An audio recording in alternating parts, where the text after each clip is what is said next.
outside. We've had more ice and snow. It's not just really bad, but we're just not used to that type of weather. So for us, when that starts happening, we kind of hunker down. So what I'm doing today is I have procrastinated on this and procrastinated, but this is a great day to do this, is starting some of my seed starts. I'm a little late. Usually I start in January, but sometimes I almost feel like I start too early, so hopefully this works out. So what I brought into the house, some of my seed start trays. I've told y'all about these before. I got these from Bootstrap Farmer. You can get them in multiple colors, real fun colors. They're a hard plastic tray. They have grooves in them for water. I'm not affiliated with them. I don't get any money from them. It's just a really good product that I like. And they're you can buy small quantities, and they're pretty inexpensive.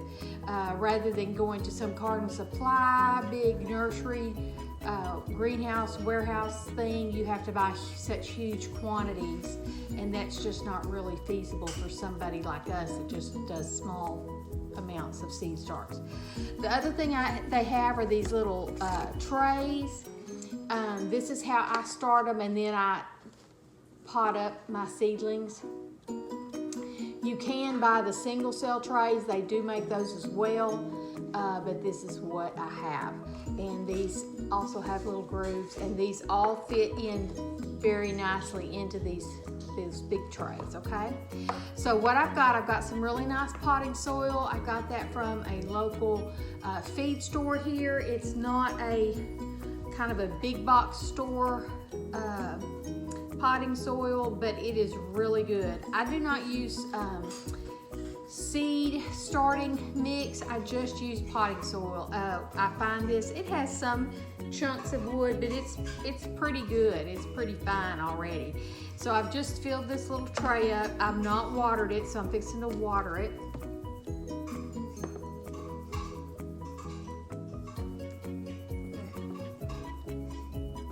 Get it really good and wet.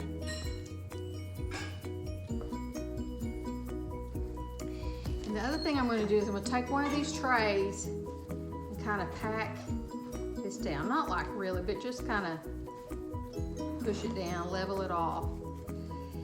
All right, so now we're going to sow our seeds on top of this. Mainly today, I'm going to be starting my tomato seeds. Tomatoes and peppers.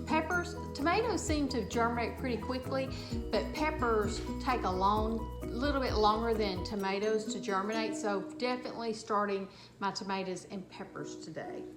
And then I might start some more depending on what I get. So I have several different varieties, and I'm wanting to use up my oldest seeds. Now seeds can last a long time, but definitely I want us to use up my oldest seeds. So I've got these Ponderosa, Roma, large cherry, Rutgers. I love Rutgers. They're probably like my favorites. I've got this Italian heirloom seed that one of my husband's cousins sent him. And then from Haas Tools, I also have some mortgage lifter, some Cherokee purple, and more Rutgers. But I'm going to use up my older Rutgers seeds before I use these seeds up. All right, so let's get started. Let's start with the Rutgers. Now these seeds I got last year, and these are actually from 2020.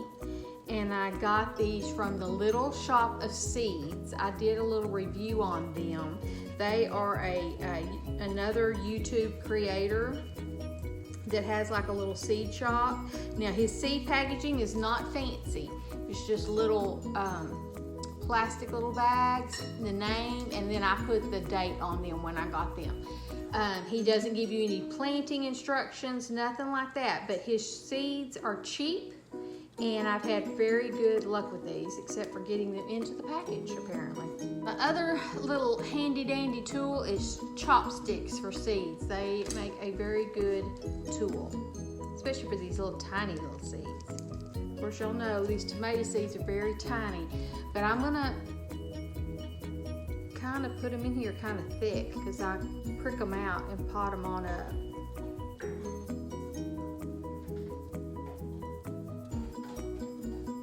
I plant probably, I've done as many as 80 tomato plants, but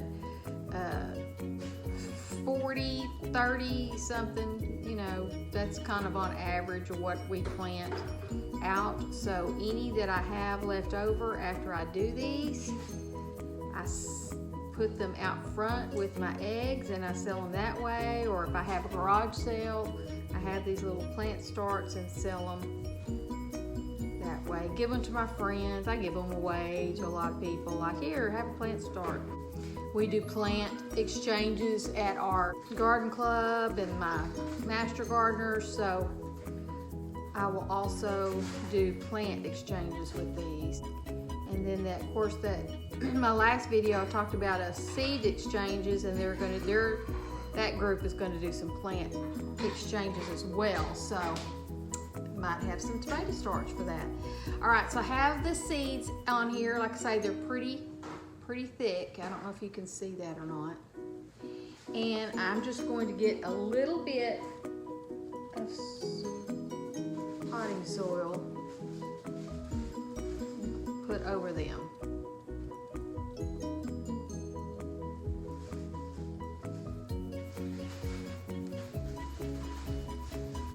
Not much. Then I'm gonna take my chopstick and kind of spread that around. There's a little bit of chunk of wood. It's pretty soft though. I'm just gonna break it up, put it back in there. Plants are pretty smart. God made some pretty smart little plants to be able to survive and go around that little piece of wood. All right, now I'm going to take this other tray and just kind of tap it just a little bit, just kind of firm those seeds and get that top little bit of potting soil that I had in contact with the seeds. And I will probably water these again.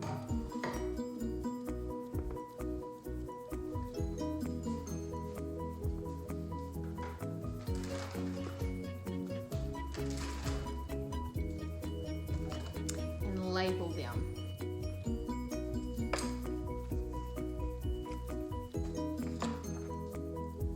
So I've got this little label. I'm actually going to put it on the container, and then I'm going to put a piece of tape over it.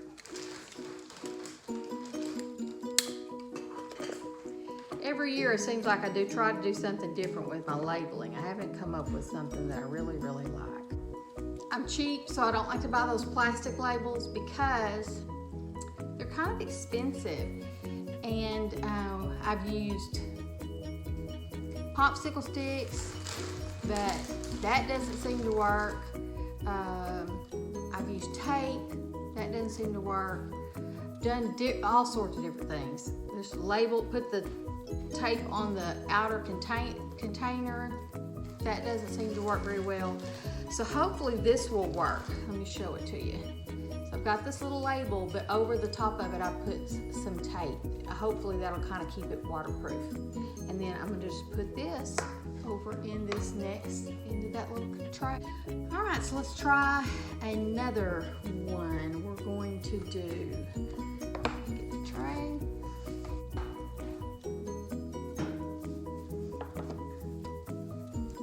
I love this potting soil, and I wish I could tell you what brand it is, but a lot of my master gardeners come up here to this feed store to get his potting soil, and the bad thing about it is he's lost his supplier for this brand, and so he's trying to find another one because he knows all of us master gardeners love this potting mix. All right, so I'm going to kind of press this down.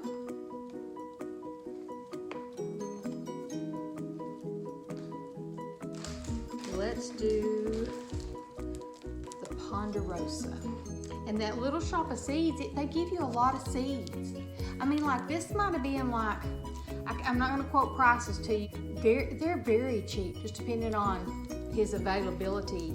And he saves most of these seeds himself. It's his own little seed store. It's got a limited quantity and a limited variety, but every year he's doing more and more. His name is Ray Browning, Little Shop of Seeds. His YouTube channel is, I could have told you. He's got 2 YouTube channels. One of them for sure is called The Voodoo Garden, and that's his indoor plants that he grows. He's got like a little greenhouse set up in a room. Actually, he was the first YouTube channel that I watched was Ray.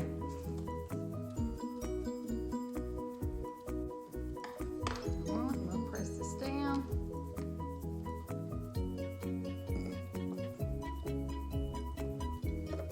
Get a little bit more water.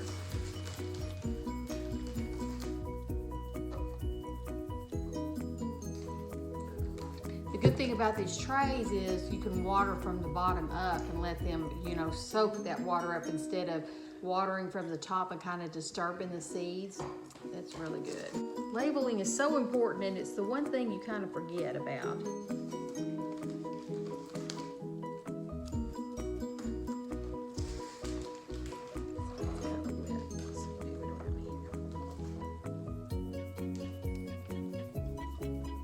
These Ponderosa are a beefsteak tomato. Those Rutgers are kind of just a round, smooth variety. They're just pretty prolific. Well, you've seen me do my tomatoes. Let me finish these up and then we'll get on with the peppers. All right, so I'm back. We got all the tomatoes done. And now I'm working on peppers. I've got one done already, and it was a Tabasco. And the other peppers that I'm doing are, I did some Tabasco.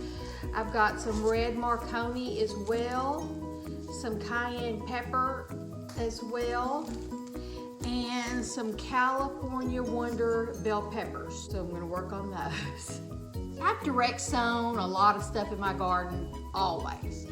But as far as really growing my own seeds, probably for the last 2 or 3 years, and 1 year I didn't do it wasn't because I couldn't do it. It's like something was going on and I missed it. And so I ended up having to buy tomato plants and pepper plants. And listen, there's nothing wrong with that. No shame in your game if you have to do that. I'm not saying that. But when I first started doing this, I didn't trust it.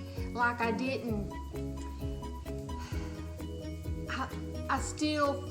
I can remember definitely going, well, if this doesn't work, I can still go buy plants. And then it worked. And so I didn't have to go buy plants. And then the next year I did it.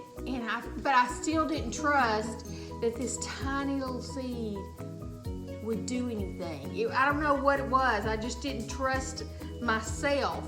So I think a lot of people get like that, is they kind of get, gardening can be daunting, even though it's so simple. It can seem kind of daunting that you're thinking, oh, I couldn't do that. I wouldn't know how to do that. But really, truly, it is so simple that we kind of doubt if we can do it or not. But then yet it's not so simple. It's not just like our little kids' science project where they sprouted a bean sprout. Not everything is like that. It's not that easy.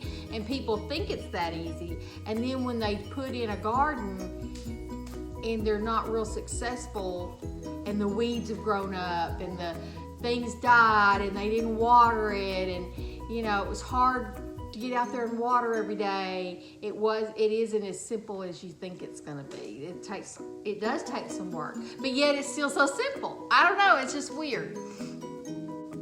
One of the main reasons why I wanted to start doing my own seeds is, as y'all know, I'm a little bit of a prepper. Is if the poop hits the fan and you can't go down to that garden center and buy a plant and you've never grown a plant before from a seed, what are you gonna do? What are you gonna do if all you've ever done is bought your seeds from Haas Seed or Baker Creek Seed or any seed company? If all you've ever done is gone down to your local feed store and got seeds, and we all do that. I mean, I'm not saying that we don't do that, but you also have got to start learning how to save your seeds as well, how to do that. That is a learned skill. It just doesn't just come naturally. If you've ever saved tomato seeds, not all like growing a purple hull pea. You grow purple hull peas, you shell the peas, they dry out, and that could be your seed for the next year. It isn't all that simple sometimes. So, I don't know. I'm always a challenge. I'm always up for a challenge to learn some new skill. So that's what I wanted to do, is challenge you to learn a skill. Learn one more thing this year. Learn something new that you've never done before. I think I am a perpetual lifetime learner. I was one of those kids in school. I loved school. I was good at school. I made good grades. I talked a lot.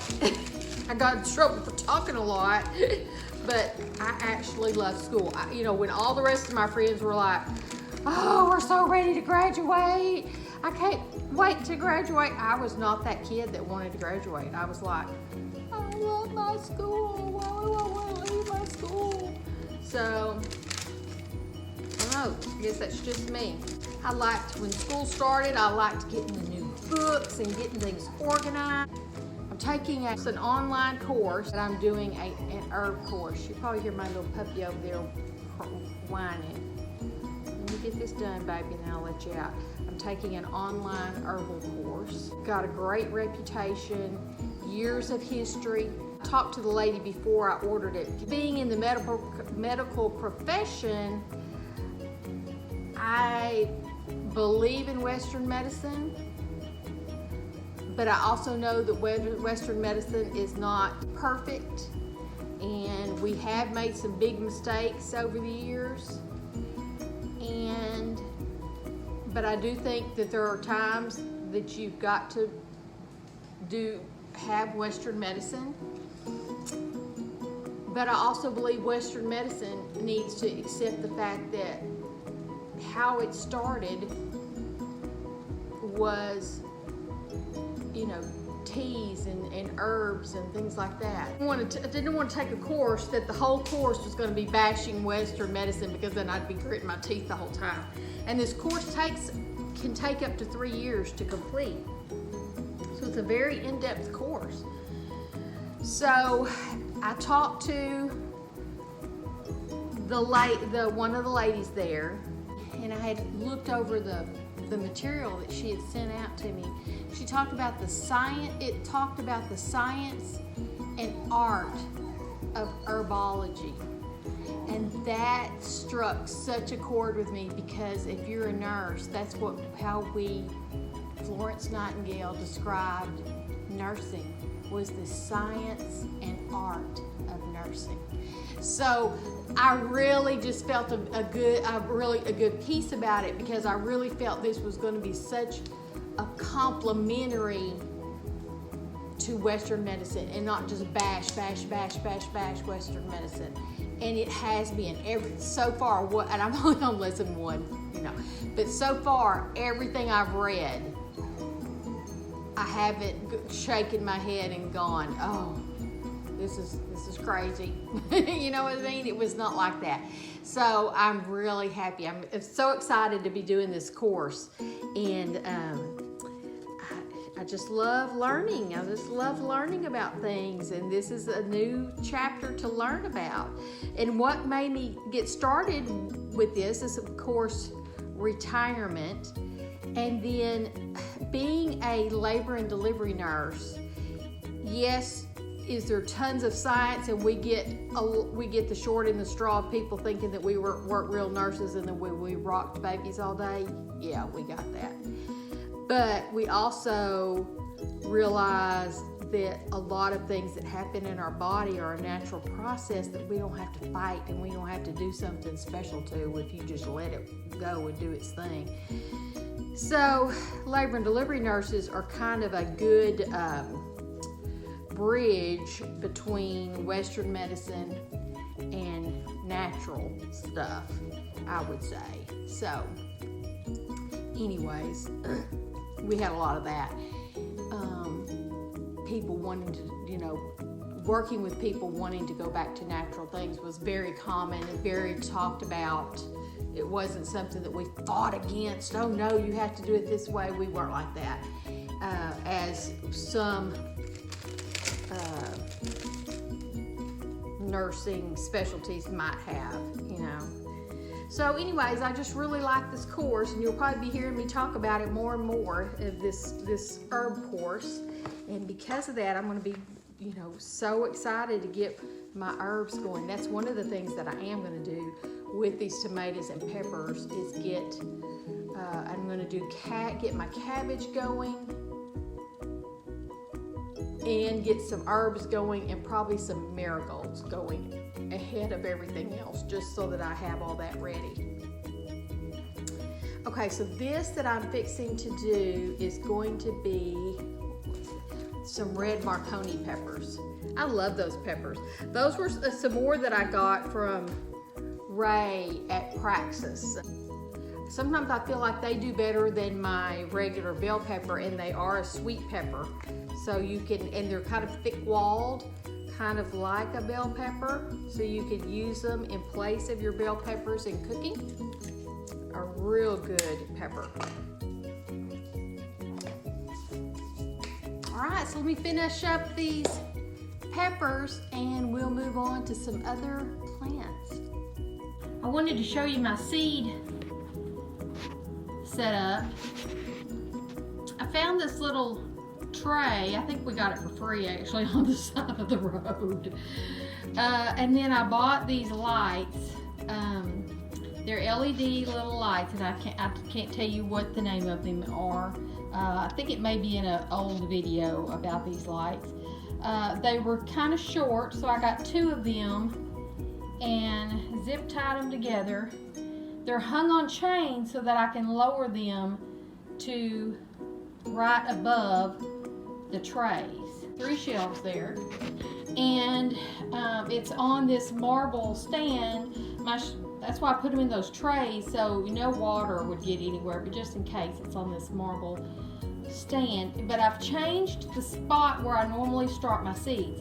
Normally I start them in the back part of our house, but those windows actually have a UV coating to because that's the west sun, and we ordered those. They're the next to the darkest UV barrier on them to keep some of that heat out of the house.